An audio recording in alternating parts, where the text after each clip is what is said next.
All right, so today we're diving into a book that asks a really wild question. What if numbers aren't for counting at all? I mean, what if they're actually mystical codes, kind of like divine messages, just waiting for us to unlock them? This whole journey isn't about calculation, you guys. It's about consciousness. So right off the bat, let's start with a question that's probably going to make your brain do a little flip. The book literally opens with this paradox. So I need you to just forget everything your math teacher ever told you. Just for a second. Consider this possibility. I mean, how could this even be true? Okay, here's the full equation from the book, and it's a wild ride. It's this chain of logic that just seems to leap from one totally absurd conclusion to the next. You've got half of 1, which becomes half of 5, which then becomes 25, and somehow it all resolves to 7. Look, the point here isn't to solve a math problem. This is being presented as a mantra, a sequence that's designed to completely bypass your logical brain and spark some kind of intuition. Now, to even begin to understand this kind of logic, we need to get our heads around a really key concept, muqatta'at. So these are the mysterious disconnected letters you find at the start of some chapters in the Quran. Think alif, lam, mim. They're widely considered to be divine codes. And here's the book's really radical idea. What if numbers are just another form of muqatta'at? What if they're not just quantities, but sacred symbols packed with hidden divine meaning? Okay, let's jump into our first section here and see how this all starts to build. We are now officially stepping into a world where numbers, they're not tools for measuring stuff anymore. Think of them as doorways into consciousness itself. And this just nails the core shifting thinking, right? It's all about moving away from that analytical, logical left brain to the more intuitive, experiential right brain. The book is basically asking us not to solve the numbers, but to feel them, to repeat them, to let their vibration, their supposed mystical weight, just resonate inside of us. Okay, so if we're on a journey, well, we're going to need a map, right? And this worldview, it gives us one. It's a map built on 4 key landmarks, 4 sacred numerical codes that are believed to form a kind of holographic blueprint of the entire universe. So, our very first code is the number 7. And in this system, think of it as the master key. It's linked directly to the Sabah Mathani, which are the 7 oft-repeated verses of Al-Fatiha, the very first chapter of the Quran. So 7 represents divine perfection, a totally complete and harmonious cycle. Next up, we have the number 6. Now, mathematically, this is pretty cool. It's the first perfect number, meaning all its divisors add up to the number itself. But spiritually, in this text, it's connected to the word wal Quran.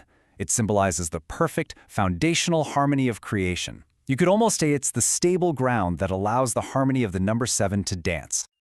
All right, now for one that's a little more complex, 237. This number is presented as a kind of holographic code, and here's why. It shows up in seemingly unrelated places. For instance, the word insan, which means human, is said to appear 237 times in the Quran. But get this, the number of phonies or distinct sounds in the sacred verse of light also adds up to 237. So it's seen as the code that literally connects humanity to divine light. And that brings us to our final key code, 729. It's expressed as 3 to the power of 6. This number is described as the seal of grace, and it's deeply connected to the basmala, the invocation in the name of God, the most gracious, the most merciful. It represents that all-encompassing grace that sort of seals and protects all of creation. So, okay, we have our map of sacred numbers. The big question now is, how do we actually navigate it?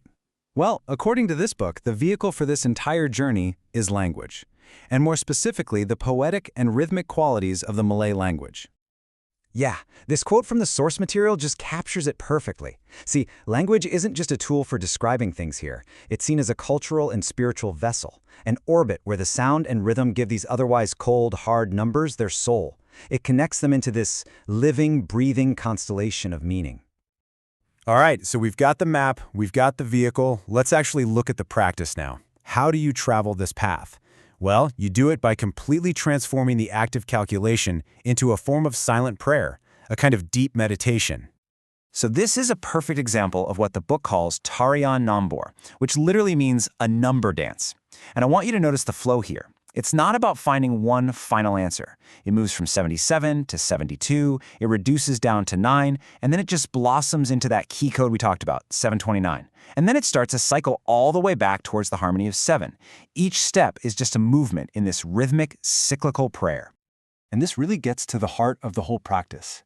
The process is the purpose. That simple act of arithmetic is totally transformed. Every step is a movement. Every equal sign is like a pulse, a heartbeat in this meditative rhythm. The ultimate destination isn't a number at all, but a state of being, harmony.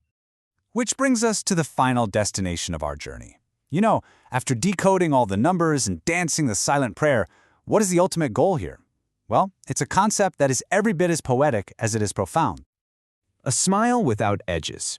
You know, let's just let that phrase sit there for a second. It's not talking about an expression on your face, it's something so much deeper, something that completely dissolves boundaries. And this definition just illustrates what it means so beautifully. It's not happiness or joy, not in the way we usually think about them. It's a state of consciousness where all the separate elements, the numbers, the language, your sense of self, they all merge into one seamless, harmonious whole. It's a state where the edges that define you, that separate you from the universe, they just dissolve. And it is absolutely an experience to be felt, not a problem to be understood. So, we're going to end with this final, really provocative thought. This whole journey through these numbers and concepts, it isn't really about you analyzing a text. It's about the text acting as a mirror, a system that's designed to bypass your logic and reflect something much deeper inside you. So after this quick tour we've taken together, the only real question left is, what did it find in you?